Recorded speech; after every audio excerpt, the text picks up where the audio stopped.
मेरी कथा की सच्ची दक्षिणा है, आप सब लोग एकादशी का व्रत किया करो। इससे बढ़ के मुझे कोई दक्षिणा नहीं चाहिए। देखो एक बात समझ लो, थोड़ा ध्यान से समझ लो, ये अवसर बार बार नहीं मिलेगा।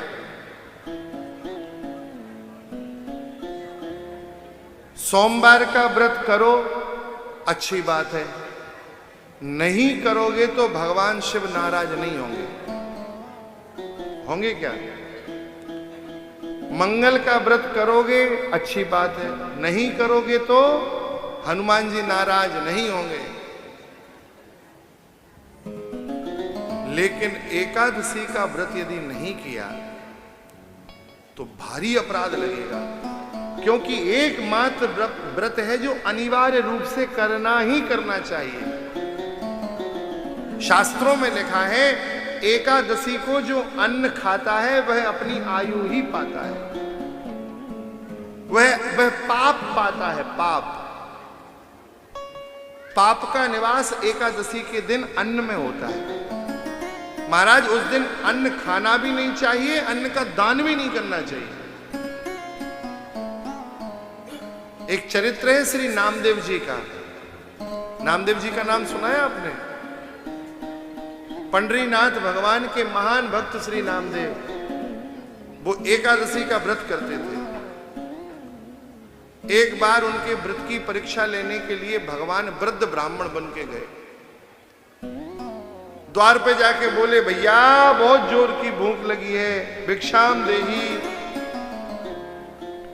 नामदेव जी ने कहा, महाराज आज तो एकादशी है, क्षमा करो, फलिहार चाहो तो खूब प्रेम से मिलेगा, फल चाहो मिलेगा, दूध कहोगे मिलेगा, लेकिन आप कहो अन्न तो क्षमा प्रार्थी। अरे बोले, बालक 9 दिन से भूखे हैं, तेरा सौभाग्य है तेरे द्वार पे आए हैं, आज यदि अन्न नहीं मिला तो मर जाएंगे, हमको भोजन करा दे,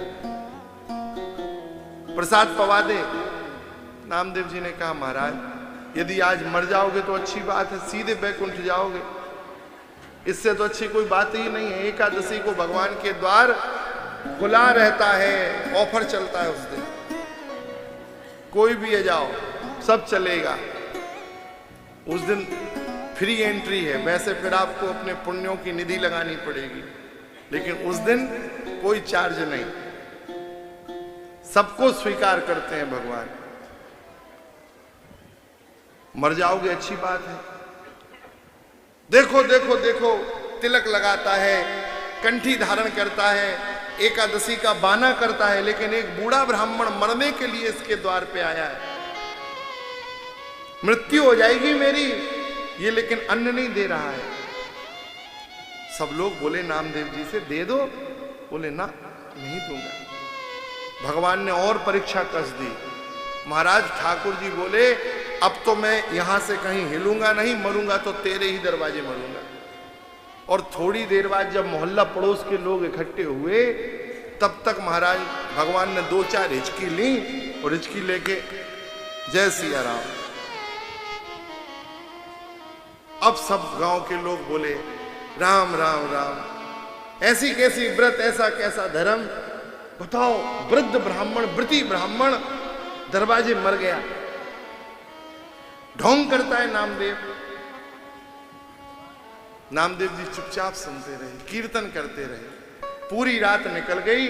दूसरे दिन भोर में जैसे ही सुबह हुई, श्री नामदेव जी ने अपनी स्त्री से कहा, देवी इन ब्राह्मण देवता का मेरे कारण शरीर छूटा है, तो मैं चाहता हूं अब इनका सम्मान पूर्वक इनको विदा करूं, और इनकी चिता के साथ अब मेरे जीवन का भी कोई ध्येय नहीं है। जिसके दरवाजे ब्राह्मण मर जाए वो जी के क्या करेगा, तो इनके साथ अब मैं भी जलूंगा। आंगन में ही चिता बना ली नामदेव जी ने, और लकड़ियां लगाकर, और पंडित जी को जैसे सती नारी अपने प्रियतम को गोद में लेके सती होती थी, ऐसे ही पंडित जी को गोद में लेके बैठ गए नामदेव जी। और जैसे ही अग्नि लगी, सोई महाराज लोगों को तो अग्नि दिख रही थी, लेकिन भगवान उस मृत ब्राह्मण के रूप से प्रकट हो गए और हृदय से लगा लिया नामदेव जी को। नामदेव मैं तो तेरी एकादशी की निष्ठा देखने आया। हम आप सबसे हाथ जोड़ के क्या, हम तो अपनी झोली पसार के मांग रहे हैं। यदि इसके लिए मांगना भी पड़े तो ऐसी मांग जमाने में जाके खूब मांग सकते हैं।